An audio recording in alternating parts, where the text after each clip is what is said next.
Hello there. Happy Saturday. So, I'm still thinking about these first few words of Hebrews chapter 1. This teaching here in Hebrews fits in with so much of the New Testament. It's wonderful. Jesus is the heir of all things, and we are joint heirs. That's what Ephesians says. But also verse 2 says, in Hebrews 1:2 says, through whom, that is through the Son, through whom he created the world. God created the world through Jesus. John 1 tells us that in more details, and also in Colossians 1 verse 16 says, for in him all things were created, in heaven and on earth, visible and invisible, whether thrones or dominions or principalities or authorities, all things were created through him and for him. Jesus is that important. Everything came into being through Jesus. He's the top of the tree. He's the apex of creation. He is the creator. He is the one through whom God created the world. He is the creative word. Just use your imagination as you meditate on just a few words today. Through whom also God created the world. Picture. There are lots of books that have tried to picture the creation of the world.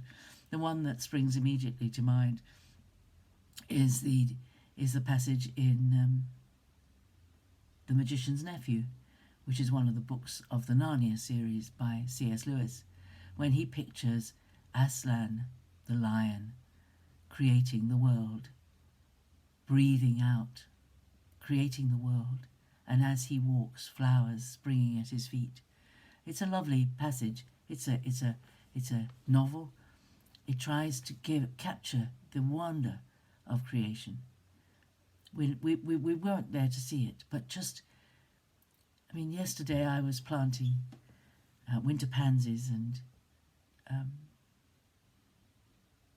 cyclamens. Couldn't think what they were called. Cyclamens in my window boxes, and they are such beautiful flowers. They're about the same size each, but their leaves are different, their petals are different, the flowers are shaped differently. The variety that God has created is mind-blowing. The variety. When you read staggering facts about the number of different beetles that exist, or different insects that exist, the number of different microscopic things exist that up until 2 centuries ago we couldn't even see.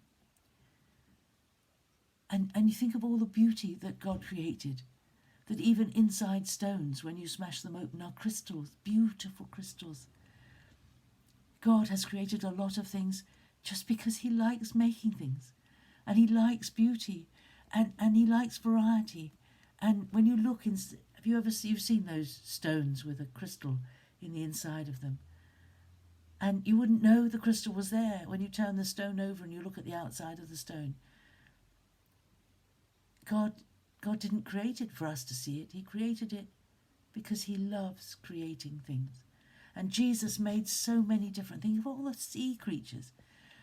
And we're finding the deeper we manage to go, the more weird and wonderful creatures exist that we didn't even know were there. But they've been there since God created them, and God created them all through Jesus. Use your imagination today, and perhaps go onto a website and look at the pictures of flowers or of trees or of sea creatures or of microscopic creatures, just looking at and appreciating and blessing God for the infinite variety of things. Even today, there are new species of different creatures being discovered. We don't know it all by a long way. We know we're discovering new behaviours of creatures because we've got cameras that can film them when it's dark. And creatures do things at night that we never ever dreamt they did. We don't know it all by any means, but this verse attributes all of that, the creation of all of that, to the Father creating it through the Son, through Jesus. This is the one who left it all and came to earth to die for us. This is incredible, incredible wisdom. Read this verse again. Read it 3 or 4 times today, and each time stop and think about a different aspect of creation that was made through Jesus the Son. And I'll see you again tomorrow. God bless you. Bye-bye.